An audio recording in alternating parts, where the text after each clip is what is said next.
amass so much wealth, are so greedy,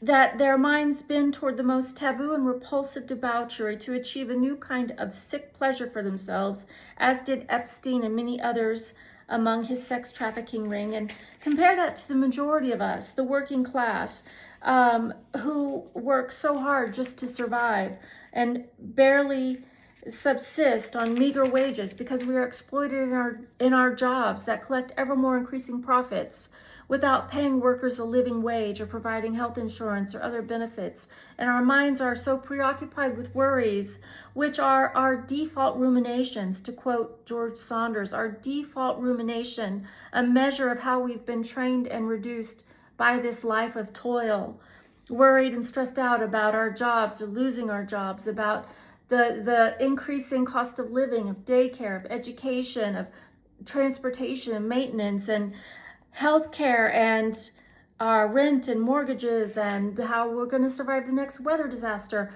or mass shooting. And when people talk about socialist countries, they want to talk about Venezuela. Venezuela is a failed authoritarian state, as most authoritarian states are, which is where Trump wants to take us. But let's talk about Finland, Iceland, Sweden, Austria, Norway, Denmark, Belgium, Germany, the countries that prioritize social welfare, healthcare, education, workers' rights, while maintaining market economies, often promoting policies that reduce income inequality and ensure a strong safety net. These countries consistently rank highly across various indicators of national performance and such as education, economic competitiveness, civil liberties, quality of life, according to Insider Monkey and many other references.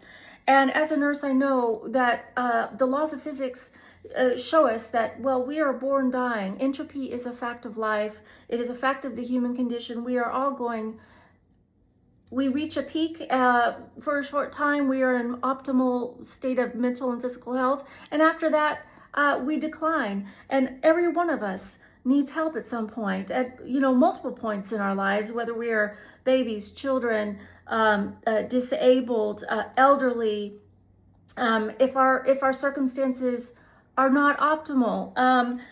We need help. We are interdependent upon each other. And it's inexcusable that in the wealthiest country in the world, we don't help the people that need it, and that we have to go into debt because we get sick. And this discourse of personal responsibility that only focuses on the responsibility of poor people